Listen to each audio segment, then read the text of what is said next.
Imagina una ciudad tan grande y ruidosa que la voz de un anciano encadenado apenas logra atravesar sus muros.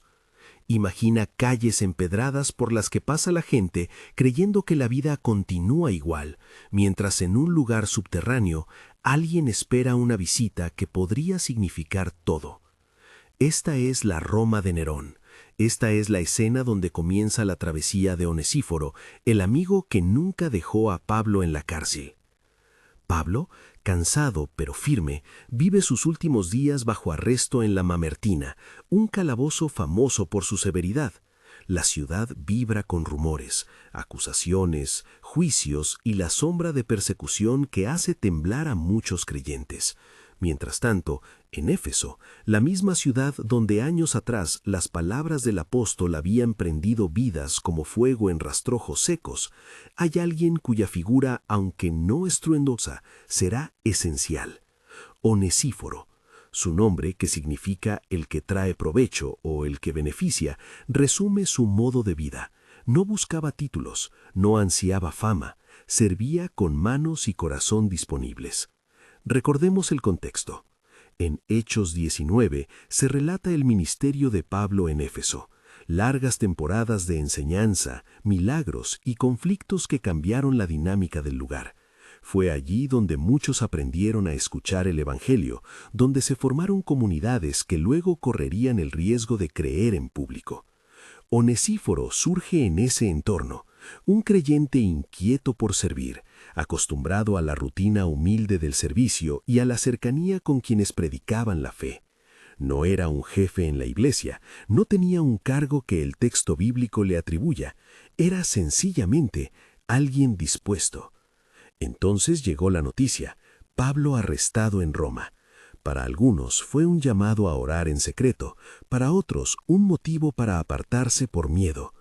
Entre esos que se distanciaron, los nombres que las cartas de Pablo mencionan, Demas, Hermógenes y otros, aparecen como ejemplos de corazones que no soportaron el costo.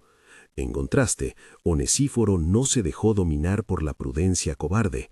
Su reacción fue distinta. No buscó protagonismo. Lo que lo impulsó fue la gratitud por lo aprendido y la convicción de que había que acudir cuando alguien estaba encadenado. Antes de seguir, si esta historia te toca, suscríbete y dime desde qué ciudad nos escuchas. Quédate hasta el final, hay una llamada práctica que quiero dejar contigo. Onesíforo no tomó la decisión a la ligera. Oró, recordó enseñanzas, consultó quizá con otros en Éfeso. En su corazón se mezclaron gratitud y responsabilidad. La travesía que emprendió fue más que kilómetros, fue un desplazamiento moral desde la comodidad hasta la exposición. Partió desde el puerto, con el rumor del Mediterráneo golpeando la quilla de su nave y con el viento empujando su determinación.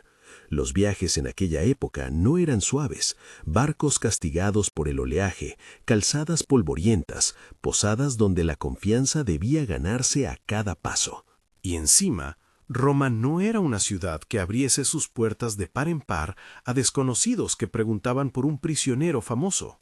Buscar a Pablo dentro de la Mamertina exigía audacia, diplomacia y discreción. Visualiza el trayecto.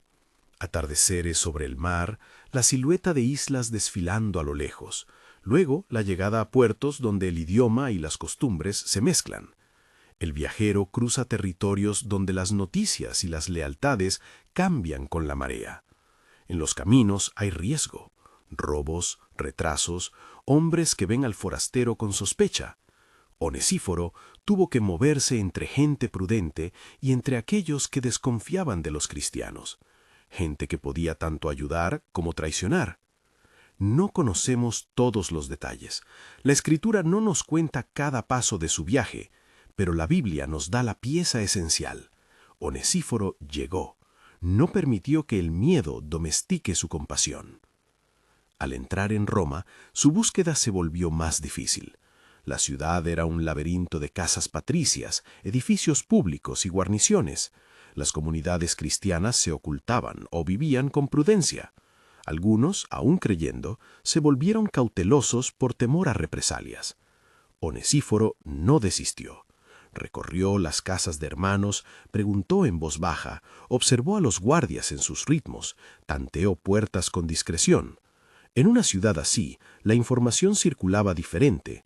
No había redes oficiales que dijeran dónde estaba cada prisionero. La palabra se movía en voz baja y en favores silenciosos. En algún punto de esa búsqueda, Onesíforo tuvo que recurrir a caminos menos ceremoniosos. Las crónicas que han llegado hasta nosotros no detallan cómo consiguió el acceso, y por una buena razón. La escritura guarda lo esencial y no se convierte en una novela de espionaje. Podría haber habido sobornos, favores a un guardia compasivo o contactos dentro de la red de los humildes. Sea cual sea el método, lo que importa es el resultado. Onesíforo descendió a la Mamertina y entró, contra la corriente del silencio y del miedo, al lugar donde Pablo estaba encadenado. La Mamertina no era una estancia acogedora, era una cavidad fría en la roca, apenas iluminada por antorchas que lanzaban sombras largas y caprichosas. Allí dentro, el tiempo parecía ralentizarse, las horas se hacían densas como la piedra. Las cadenas, además de sujetar brazos y piernas, pesaban en la memoria. Recordaban viajes, persecuciones, pérdidas. Pablo, a pesar de su fortaleza espiritual, era humano en ese encierro. Podía escribir, aconsejar, orar, pero también necesitaba calor humano, manos amigas y noticias de afuera. La llegada de Onesíforo fue, en este sentido, una brisa inesperada. La palabra que el apóstol utiliza para describir aquello que Onesíforo le produjo es poderosa. Habla de haber sido refrescado.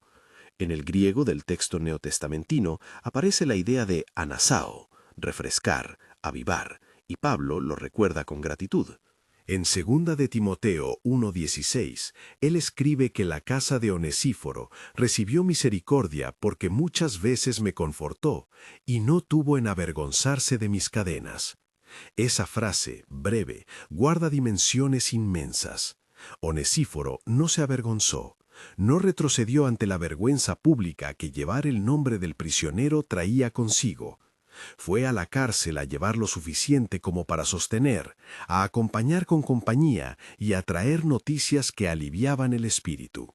Más que un heroísmo público, su acto fue servicio práctico. Agua, comida, calor de voz y, sobre todo, la compañía que restaura. Pensemos en ese gesto con detalle. Llevar provisiones a un prisionero implica exponerse a preguntas, explicaciones y sospechas. Pero Onesíforo lo hizo silenciosamente, no para recibir reconocimiento, sino porque creyó que allí estaba su lugar. Cada visita era una decisión repetida: subirse a un barco, cruzar una ciudad, tocar una puerta, bajar una escalera que conduce a la soledad. No sabemos cuántas veces visitó, pero Pablo deja claro que fueron muchas las ocasiones en que lo confortó. Esa constancia es lo que transforma un acto aislado en una travesía de fidelidad. La presencia de Onesíforo no es solo una anécdota bonita. Tiene consecuencias explícitas en las cartas de Pablo. En 2 de Timoteo, además de la frase que mencionamos, aparece otra referencia que muestra el calor de la relación. Pablo saluda a la casa de Onesíforo en 2 de Timoteo 4:19. Esa mención no es irrelevante. Indica que Onesíforo tenía una familia, una casa, una comunidad, y que su fidelidad trascendía la acción individual. Lo que él hacía repercutía en su entorno y viceversa. El servicio no es acta aislada, sino tejido que une personas y transforma comunidades. En la precariedad del encarcelamiento, la fidelidad de un hombre desde Éfeso alumbró la esperanza de un apóstol. La palabra de Pablo, al recordar que Onesíforo no se avergonzó de sus cadenas, lo enmarca como modelo, no porque Onesíforo figure en alta jerarquía, sino porque su fidelidad fue proporcional al costo. En una situación donde muchos huyeron, él llegó. ¿Cuál fue el impacto de ese simple acto? Varias cosas convergieron. Proporcionó consuelo inmediato, ayudó a sostener la salud física básica de Pablo, y quizás, en términos más sutiles y no menos decisivos, renovó la fuerza emocional y espiritual del apóstol. Un hombre que se siente acompañado escribe diferente. Su pluma, liberada de la sensación de abandono, puede trazar líneas que lleguen a otros. Esa renovada fortaleza de Pablo se proyecta en la última carta que escribió, Segunda de Timoteo. En ella, la voz del apóstol es más íntima, más cercana al corazón. No es la carta de un teórico que instruye desde la distancia, es la de alguien que advierte, exhorta, recuerda nombres y agradece. En ese contexto, recordar a Onesíforo no es mero detalle, es testimonio de cómo la lealtad discreta alimenta el ministerio en su conjunto. Pablo, encadenado, encontraba en cada visita un aliento que hacía posible que su mensaje llegara aún más lejos. Podríamos imaginarnos escenas, y si bien la escritura no las detalla, es permisible recrear con cautela para comprender mejor el espíritu del texto. En una recreación respetuosa, podemos imaginar a Onesíforo trayendo pan tostado, agua, quizá un trozo de tela para acentuar la comodidad del anciano prisionero. Sus palabras, más que sermones, serían relatos de la vida exterior, noticias de hermanos que rezaban, un abrazo que decía sin palabras, no estás solo. Estas recreaciones no pretenden sustituir el texto bíblico, solo buscan hacernos sentir la realidad humana detrás de los nombres. Siempre con la advertencia, la Biblia no detalla estos diálogos. Son caminos posibles para entrar en la emoción del momento. La travesía de Onesíforo no terminó con una única visita. Según la carta de Pablo, su búsqueda fue continua, volvió repetidamente. Esa constancia revela otra dimensión. La amistad fiel es una práctica repetida, no un hecho aislado de valentía. En un mundo donde la opinión pública es volátil, donde el reconocimiento puede ser efímero, lo que mantiene firme a la comunidad del Señor son las personas que, sin buscar aplausos, regresan una y otra vez a acompañar al que sufre. Y si preguntamos por el destino final de Onesíforo, la Escritura no lo especifica. Algunos eruditos han sugerido hipótesis, que pudo haber continuado sirviendo en Éfeso, que su casa fue un punto de encuentro para creyentes, que su nombre vivió en la memoria de quienes fueron auxiliados. También hay quienes se plantean si sufrió persecución con el tiempo. Puede que sí, puede que no. Aquí conviene una nota de humildad. El texto bíblico no dice más, y cualquier afirmación sobre su muerte o destino posterior debe presentarse como posibilidad, no como certeza. La enseñanza no depende del drama de su fin, sino del testimonio de su vida. ¿Qué implica todo esto para nosotros, hoy? La lección central es clara y desafiante. La fidelidad puede ser pequeña y continuar siendo tremendamente significativa. Onesíforo no fue un orador público que cambió multitudes con discursos elocuentes. Fue un hombre que traspasó la comodidad e hizo presencia en la vida de otro. En nuestras ciudades modernas hay muchos Pablos contemporáneos, encarcelados por causas justas o injustas, aislados por enfermedad, abatidos por depresión, marginados por la sociedad, olvidados en residencias o simplemente vecinos que padecen soledad y miedo. La invitación no es a gestos grandiosos necesariamente, sino a lealtad práctica. Para que esto no quede en sentimentalismo, propongo acciones concretas, fáciles de aplicar esta semana. Busca a alguien que esté aislado. Ponte en contacto con la oficina de prisiones locales y pregunta por programas de visita o apoyo. Llama a esa persona que no responde mensajes desde hace tiempo. Ofrece una compra de supermercado a quien no puede salir. Haz una visita breve pero repetida a un anciano de tu iglesia. No se trata de demostrar valor, sino de desarrollar constancia. Onesíforo no se avergonzó de las cadenas de Pablo. Nosotros podemos decidir no avergonzarnos de la vulnerabilidad de los demás. Al hacerlo, advertirás un efecto que no siempre planeamos. Acompañar a los demás nos transforma. La comunidad que sostiene no solo repara al que está en necesidad, también purifica y fortalece al que da. El ministerio de la compañía enseña paciencia, humildad y alegría sincera. No veas esto como una carga moral, sino como una oportunidad para vivir una fe que se contagia por cercanía y servicio simple. Al volver al relato, permíteme subrayar algo. La travesía de Onesíforo fue física y moral. Se desplazó geográficamente desde Éfeso hasta Roma, pero sobre todo viajó en su carácter del conformismo a la entrega. Esa doble travesía es la que queremos cultivar, movernos de la indiferencia hacia el compromiso, de la comodidad hacia la exposición por amor. Esa es la herencia que la Escritura nos deja en un hombre cuyo nombre literalmente habla de beneficio. Onesíforo trajo provecho no por buscar gloria, sino por permanecer. No confundamos fidelidad con espectáculo.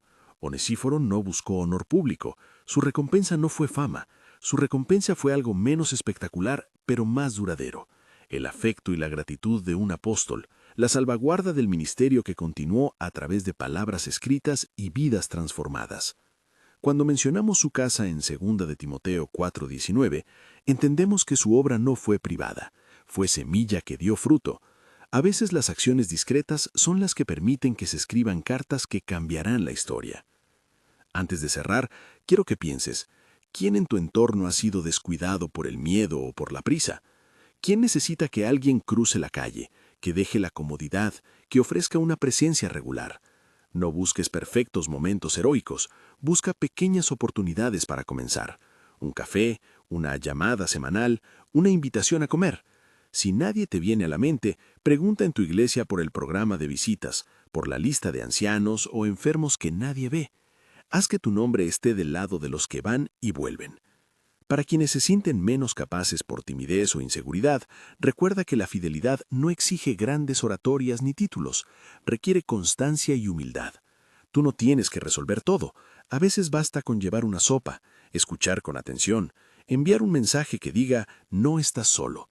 La travesía no es solo viajar kilómetros, es levantar el teléfono cuando la tendencia natural es ignorar.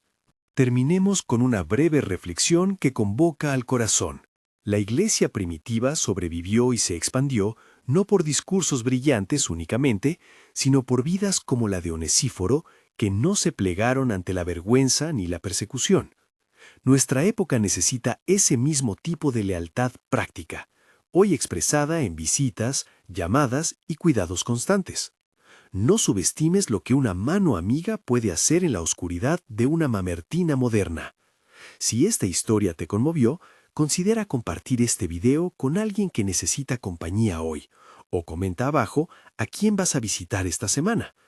Que la memoria de Onesíforo nos impulse a ser comunidad que acompaña, sin buscar aplausos, con pasos constantes y corazones dispuestos.